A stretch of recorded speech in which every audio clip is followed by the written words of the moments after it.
Look at the camera, Kramzer. Look at it.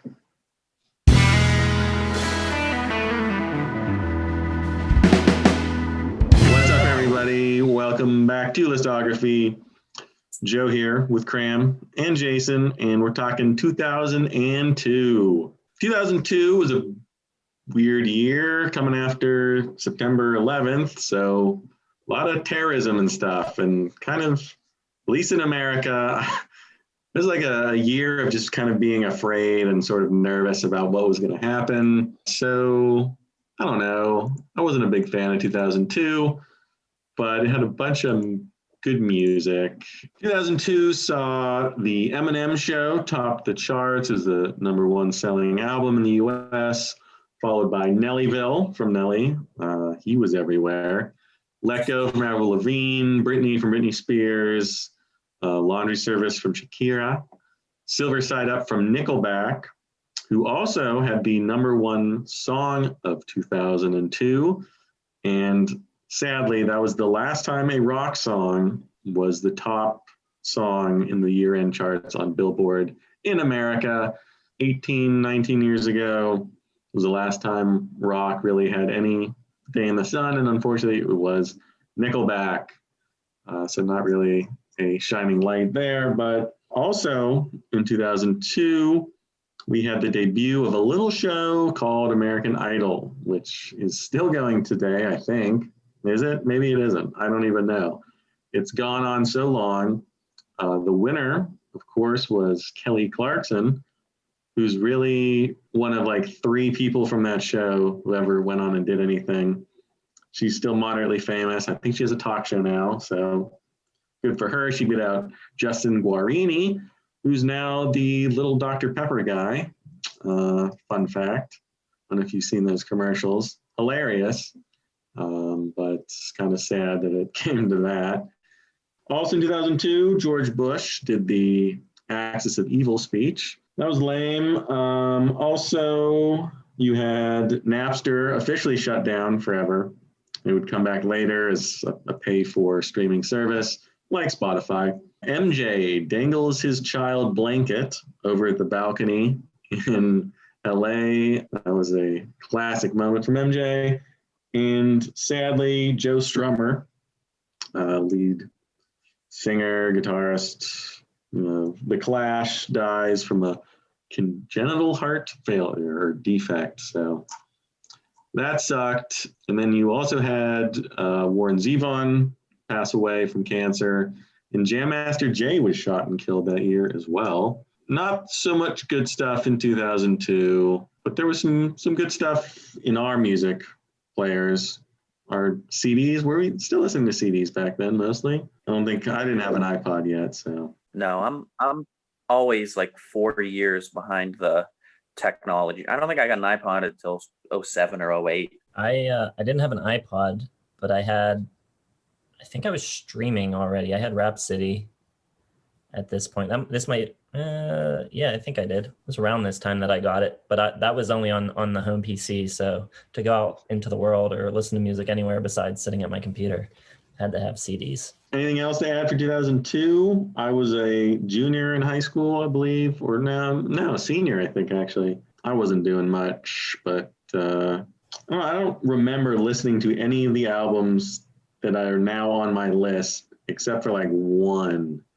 So again, I kind of came back to a lot of this stuff after the fact. Yeah, I have fond memories of 2002. This was kind of around a time where I was really into film and media in high school. So I was listening to a lot of film scores and stuff like that, but just a lot of music in general. So, and that factoid about Nickelback surprises me. I would have guessed, if you said like, what was the last rock song, I would have guessed something off American Idiots if I was pressed to guess. I believe #7 was the highest anything off that album got. The song was How You Remind Me, just in case anybody wanted to know. A really, really bad song. 2002 was my senior year, the year that I graduated. So you would have been starting your senior year, Joe? Yeah, I think so. Yeah, I graduated in 2003. I don't even know. I think I was starting my senior year. in Yes, yeah. 2002. You were a year above me, yes. So speaking of MJ and Blanket, I think, I don't know if you guys have seen it. For me, my favorite of the Bernie memes is Michael dangling Bernie over the balcony. It's hilarious. But anyways, getting to the picks, the ones that are just missing my list are going to be The Guest by Phantom Planet, Life and Death of an American Ford Tracker by John Vanderslice, Hard Candy by Counting Crows, Oh by Damian Rice, Cobblestone Runway by Ron Sexsmith, Come Away With Me by Norah Jones, A Rush of Blood to the Head by Coldplay, Is a Woman by Lamb Chop. So now the top 5. Going with some power pop, I guess you would call it. I've got The Instigator by Rhett Miller, going solo, his first solo record, and I just think it's great. The songs are awesome. Playing on it's really good too. Another kind of poppy indie rock record making my list is Sha Sha by Ben Queller. I've also got Life on Other Planets by Supergrass. Fantastic record. One of my favorite of theirs, if not my very favorite. Really like it a lot. And then top 2, I've got Sea Change by Beck as the runner-up. But my winner, pretty easy. Yankee Hotel Foxtrot by Wilco. I think when I did the Wilco listography way back when, I said it was my favorite. Still is, although there's a couple that on any given day could maybe challenge it. But yeah, I just think it's great.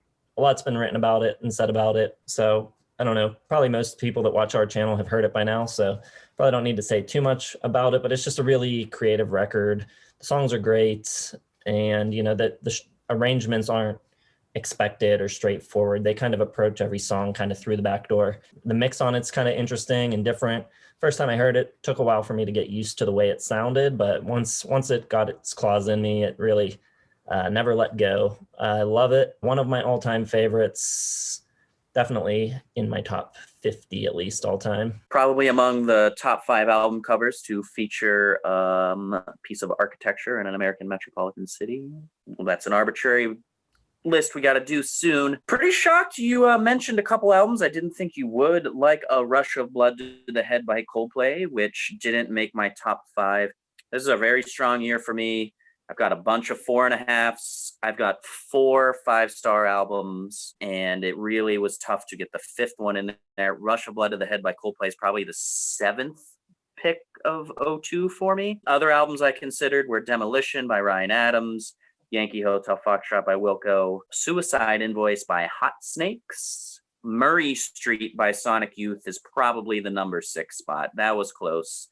I also considered Neon Golden by the No Twist, and Joe might be surprised by this, Source Tags and Codes by And You Will Know Us by Trail of the Dead. But the one that is going to get the 5th spot is the debut of The Walkmen, Everyone Who Pretended to Like Me Is Gone. And then my rest are 5-star albums for me, all-time greats. I've got the one that I did get hot off the presses and like was The Rising by Bruce Springsteen. I've also got You Forgot It in People by Broken Social Scene, and Yoshimi Battles the Pink Robots by The Flaming Lips. But my winner is Turn On the Bright Lights by Interpol. You know, if you don't like Joy Division, which Joe doesn't, you're really going to hate Interpol because it's kind of that sound for arenas. Not that they play arenas, but it's a much bigger, much bolder in your face sound and style of that, full of a ton of despair and reverb. This is one of my favorite lyrical albums of all time. Everything is really like vengeful and sinister and cynical and kind of petty at times, but very icy and creative. It has one of my all-time favorite lines on the song Leif Erikson at the end when he says, she feels that my sentimental side should be held with kids' gloves, but she doesn't know that I left my urge in the icebox. Just really cool imagery, and just, I love it all. The sound is really, really big, but claustrophobic in like its tightness. And it's just full of like these really just like subterranean kind of feeling, really alarming guitar, almost like it's from borrowing a lot from Marquee Moon from television. Just these really static, wiry It sounds like all these alarms. There's a sense of danger throughout the whole album, that you're getting kind of chased down by this music. It's really awesome. The drumming and the bass arrangements, it's probably in my top 10. It's my top 5 favorite albums ever, but just for sound alone, sound quality, it's top 10 for me. This is my favorite album of the decade. It is a slam dunk, 1,000 star out of 5, 5 stars out of 5. But you guys saw it coming. Joe is not happy. Turn on the Bright Lights by Interpol, 2002. I'm mortified, even though I knew. I mean, both of your picks are quite obvious and hurtful to me because I hate them both. So I don't really hate Yankee Hotel Foxtrot. I just do not understand its appeal. I can understand Interpol if you like Joy Division. I just happen to really hate Joy Division, so I don't like it. But I can get it. I don't understand Wilco, but that's another topic. Just don't get them. For me, a lot of good stuff this year. Kind of, it was a good year. Not great. A lot of the stuff I listened to in researching this, I was like, that's not as good as I remember it. So kind of disappointing. So a lot of like 4 stars. Not much above that for me, other than the top. Just missing the list is going to be Busted Stuff from Dave Matthews Band. They got it right this time. They went back to the longer, jammy stuff. By the Way by Red Hot Chili Peppers, which is surprisingly still good. I really liked it. Singles are good, but the rest of the album's not quite as like brash and in your face as I think people associate with Red Hot Chili Peppers. Pretty good. Last Broadcast from Doves. Does This Look Infected from Sum 41. Fun record. Not making my top 5 though. What is making my top 5? From Weezer, Maladroit. Big fan of Maladroit. I love it's not metal, but it's like metal adjacent, metal leaning. The big kind of metal guitars. Fun lyrics. Continues the comeback. Green Album was good. I like Maladroit better. Also making my almost winners is going to be Make Up the Breakdown from Hot Hot Heat, which I did re-listen to, and I totally forgot about this band because they really just had the one album, but it's so much fun. It's like The Cure, but like if they were happy instead of depressed all the time. Just a really big bass, piano, fun album. Also making my list, I got a Rush of Blood to the Head. I'm going to be the guy. I'm going to get it on the list. Give Coldplay a little love. I kind of thought this would be, actually, it could never challenge the number 1 here. I listened to it again. It's good. It's not quite as good as I remember it being. I had it all-time classics for the 2000s. Maybe not quite there, but still really good. Also on my list, I got Diorama from Silverchair. Love this album. Daniel Johns hung out with Van Dyke Parks for a little bit, and there's some big orchestral pieces on here. A little bit of the grungy 90s stuff, but a big kind of evolution, I think. I guess this is kind of a natural evolution from Neon Ballroom, but kind of puts the 90s firmly behind them. Great album, really cool stuff. But the winner is obviously Songs for the Deaf by Queens of the Stone Age. By far, my favorite album of the 2000s. Just a masterpiece of menace. The drums, the bass, the screaming from Nick Oliveri. They have Mark Lanigan singing a bunch of songs. They have Nick Oliveri singing some songs. They got Josh Homme singing some songs. And it's just this overarching, just kind of sense of dread. It's a real kind of like desert road trip album.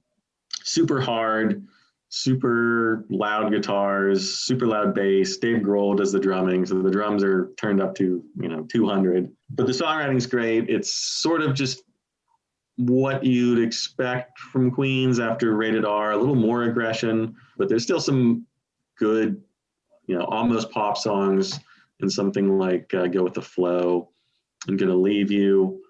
And I remember hearing, No One Knows on the radio before the album came out, and just so much anticipation. I was like, this is the greatest song I've ever heard in my entire life.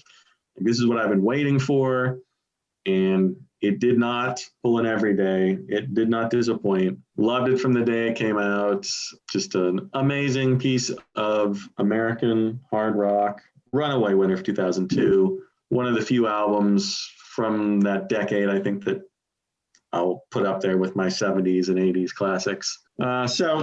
Yeah, good for Queens of the Stone Age. They just got edged out by Elliott Smith in 2000, but they're back on top. I was always upset because people would always put the White Stripes ahead of them in like the year-end lists. And I think people had Turn on the Bright Lights by Interpol ahead of them in the 2002 list. And it just made me angry because I knew in my heart that this was the best rock album, the best album of 2002. I get to finally declare it to be so. And that's it. That's all for 2002. Leave us your lists of your favorite albums from 2002. I feel like there's going to be a lot of Yankee Hotels, a lot of Turn on the Bright Lights, and hopefully a couple Songs for the Deafs as well. Good year for rock, I think. Good year for rock. Maybe the last good year. We'll see. It probably is. People have been declaring rock is dead in our comments since 98 at least. So It's not dead. no, but it had its stay in the sun. Like the video, subscribe to the channel. Check out the description for Facebook, Twitter, Instagram notifications. And check back next week. We'll be doing 2003, another fun year for Kramzer and Jason. Thanks for watching Listography.